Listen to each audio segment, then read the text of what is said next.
Lalu 1, 2, dan 3, 1, 2, dan 3. Sekarang boleh mengarah ke tengah atas. 1, 2, dan 3.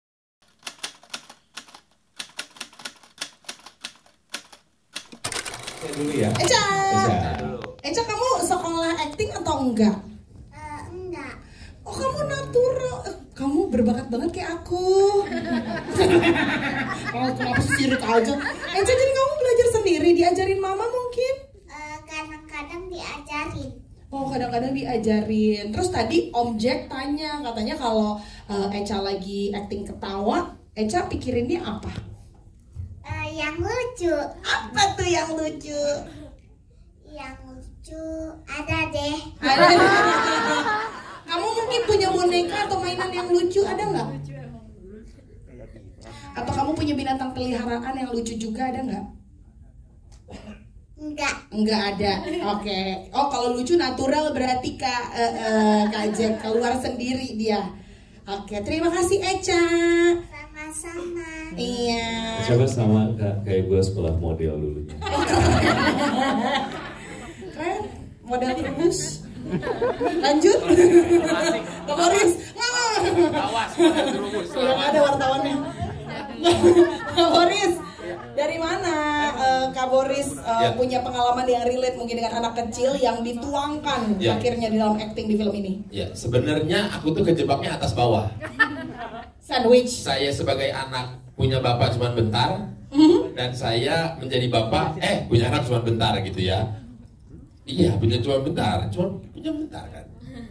Tapi sekarang masih ada lagi, gitu. Ada lagi kan. Iya dong. Kamu mah nggak nyampe. Nanti di WA ya, Iya kan waktu itu saya punya bapak tuh, ya cuma sampai umur kelas 1 SMP kayaknya. Bapak meninggal gitu. Jadi kesan nggak punya bapak tuh kayaknya, wah begitu ternyata ya gitu. Hanya sebentar doang gitu. Dan kalau misalkan kenapa nggak ngambil, ada kepikiran tidak mau mengambil job dari Mas Jack dari Kedoya nih Mas Jack kayaknya Mas Jack ya. Media Indonesia kan ya, iya. Kalau nggak salah Kedoya ya. Pinggir tol. Dekatnya saya unggul ya. Terlalu detail, sorry. Iya karena waktu itu, semesta tidak mendukung Mas Jack. Semesta tidak mendukung Mas Jack. Nah, itu justru suara dari Mas Jack itu. Oh, dari Mas Jack. Bentuk dukungan dia, bentuk dukungan. Karena kan mungkin udah terbiasa di ini kali ya, di film komedi gitu ya. Yang maksudnya ketika syutingnya tuh hahaha hihi wah hihi. Nah, ketika baca ini, loh, Tatang ini kok banyak seriusnya gitu. Banyak scene-scene menegangkan buat Tatang pribadinya gitu. Banyak scene-scene yang drama gitu. Cuman ya demi Pak Sutradara, demi Mas Ringo, demi Ibu produser dan juga Visinema, ya udahlah, kita coba aja lah gitu. Takutnya capek doang waktu itu tuh syutingnya, karena kan drama harus yang gitu. Drama menguras tenaga, emosi, air mata. Yang biasanya kan komedi gitu, tapi ya dengan dibantu oleh Kang Ben Setiawan, jadi semuanya lancar sampai beres. Begitu, Bang Jack. Udah pulang dia. Masih ada oke sih Bang Jack. Kirain lagi buka Google Maps, aduh Jakarta Barat macet banget lagi. Enggak, dia nggak harus absen pulang kok. Oh, nggak harus absen pulang. Titip absen. Terima kasih banyak Kak Boris. Iya, mari sama-sama. Oke. Apa ya mungkin bisa aku dapat dari film Panggil Aku Ayah? Menurut aku film Panggil Aku Ayah ini ceritanya itu cukup personal dan emosional buat Tisa pribadi. Kenapa? Karena aku sedikit demi sedikit tahu gitu apa yang Intan rasain. Cerita kehidupannya tuh sama gitu sama Tisa pribadi. Aku tumbuh menjadi gadis tanpa sosok ayah gitu di dalam kehidupan nyata. Jadi pada saat aku menerima tawaran film ini, dari judul aja tuh udah mengingatkan aku kepada sosok ayah kandung aku gitu. Pada saat aku menjalani, pada saat aku reading, workshop segala macam gitu, aku ngerasain apa yang Intan rasain gitu. Merasakan kesedihan, merasakan kesendiriannya menjalani hari-hari tanpa orang tua kandung di dalam hari-harinya gitu. Jadi pada saat aku acting pun aku ngerasa, aduh Intan ini mirip lagi sama aku pribadi gitu. ada satu scene yang dimana dia tuh kangen sama orang tuanya, dia kangen sama ibunya, dia kangen sama ayahnya gitu. Dia harus menjalani hari-harinya dengan kesendiriannya itu. Dia melihat teman-teman yang punya ayah, punya ibu kandung, dan aku ngerasain kesedihan Intan gitu. Jadi pada saat aku menjalani proyek film Panggil Aku Ayah, aku ngerasain kerinduan kepada sosok ayah itu sangat berarti sih buat aku pribadi gitu. Bahwa tanpa ayah mungkin gak ada Tisa yang sekarang dan gak ada Intan juga di film itu, dan aku salut sama perjuangan ayah-ayah di luar sana gitu. Terima kasih. Oke, terima kasih banyak Tisa. Karingo. Terima kasih Mas dari komentarnya. Saya selalu ngerasa kenapa maksudnya acting di sebuah film itu, kenapa saya yang sekarang seperti sekarang, karena saya selalu ngerasa itu karena lawan main saya gitu. Karena apa saya bisa jadi Mang Dedi terhadap Tatang, karena lawan main saya Boris Bokir yang menjadikan Tatang sebegitu hidup. Kenapa saya bisa jadi Mang Dedi di mata Pacil, karena saya bermain dengan Echa ini gitu. Jadi kalau misalnya satu pemain ini diganti, misalnya siapa lawan main saya siapa, nanti bentuknya akan beda lagi tuh Mas gitu. Dan biasanya kalau kita, makanya kayak bisa ketemu Tisa misalnya, saya selalu nanya-nanya tentang kehidupan dia, itu tuh kadang-kadang buat ngetes gitu loh. Buat ngetes untuk chemistry itu kadang-kadang boleh seberapa jauh kita sesama pemain tuh, kepercayaan dia sama saya tuh seberapa jauh saya boleh menggalinya gitu. Dan kalau misalnya ada dan tapi tuh beda-beda ya, kalau misalnya ada pemain yang cuma mau ngasih kulit luar doang, nggak perlu tahu. Oh, oke, saya cuma perlu lagi. Saya cuma diizinkan sampai situ gitu. Biasanya kan nggak mungkin apa yang Tisa omongin ke saya atau Boris ngomongin ke saya sebarin di grup WhatsApp teman-teman yang lain kan nggak mungkin. Yang itu nggak usah. Itu tuh cuma buat selalu. Jadi saya selalu pengen tahu aja gitu di karena teman-teman ngobrol lebih jauh tuh supaya ada chemistry-nya. Nah, kalau misalnya dinilai misalnya maksimal, terima kasih gitu, dan itu juga berkat hasil kerja keras dari teman-teman sekitaran saya gitu. Saya cuma mencoba mengimbangi kadang-kadang. Anjir, so rendah ya. Bukan. Tapi maksudnya memang biasanya tuh begitu gitu. Terus idola, wah banyak Mas gitu. Saya waktu kecil saya ingat idola saya Jean-Claude Van Damme Mas. Karena saya pikir cuman dia, saya bisa jawab aktor-aktor yang keren ya.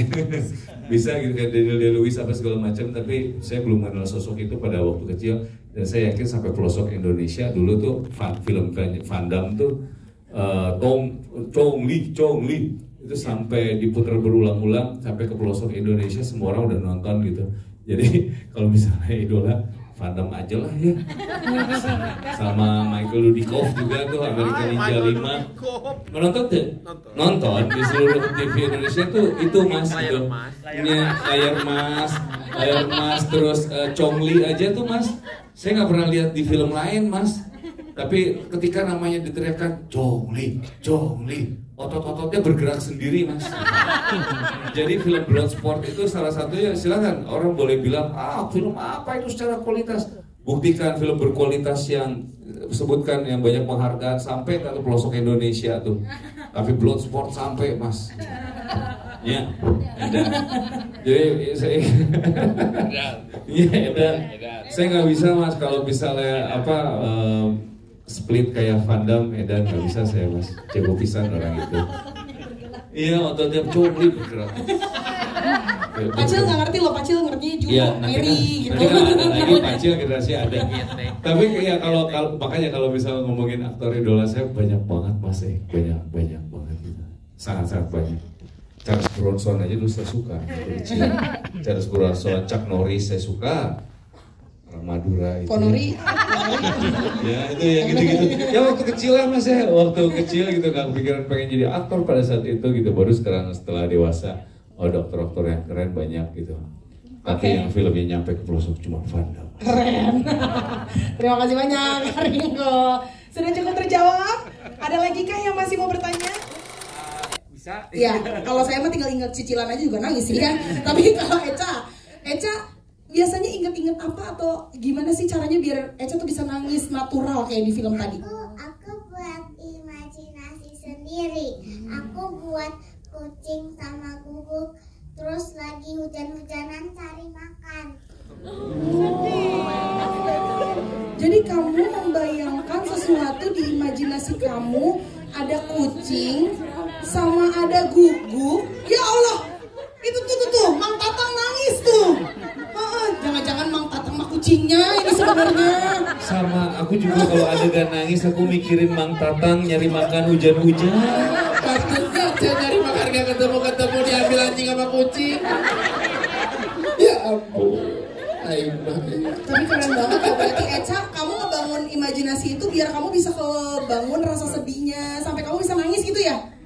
Ih keren banget, tepuk tangan dong buat Echa, Pacil, kamu keren sekali.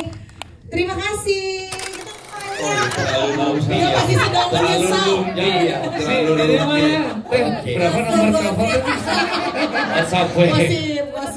Terus udah gitu, kebetulan aku saat itu denger lagunya tuh suka banget. Ini juga buat Emily di awal-awal karirnya Teh Meli sebagai pencipta lagu untuk orang lain, karena sebelumnya kan dia menciptakan buat sendiri. Terus dinyanyikanlah lagu itu oleh aku. Jadi judulnya Kata Tegar itu benar-benar kayak perjuangan aku selama 3 tahun itu dibilangin lu mah nyanyinya one hit wonder gitu. Nada cinta itu kan kayak mungkin lo nggak bakal ini lagi gitu. Jadi aku pikir kalau waktu itu nggak sukses ya udahlah, memang mungkin karir aku bukan dinyanyi gitu. Saat itu aku mikirnya begitu. Adalah lagu Tegar ini gitu, dan lagu Tegar ini nggak menyangka sampai puluhan tahun kemudian menjadi sebuah penanda waktu di sebuah film yang luar biasa gitu. Dan hari ini aku juga nggak nyangka gitu ada di sini dengan lagu Tegar itu gitu. Jadi saya juga amat sangat tersanjung, amat sangat bersyukur gitu. Dan mudah-mudahan lagu Tegar ini juga selalu bisa memberikan pengingat buat kita untuk selalu tegar memang ya. Sama seperti filmnya dan sama dengan lagunya dan sama dengan pengalaman hidup aku di lagu Tegar itu gitu. Terima kasih Teh dan juga para cast dari film Panggil Aku Ayah. Dan jangan kemana-mana, kita akan bernyanyi bersama-sama.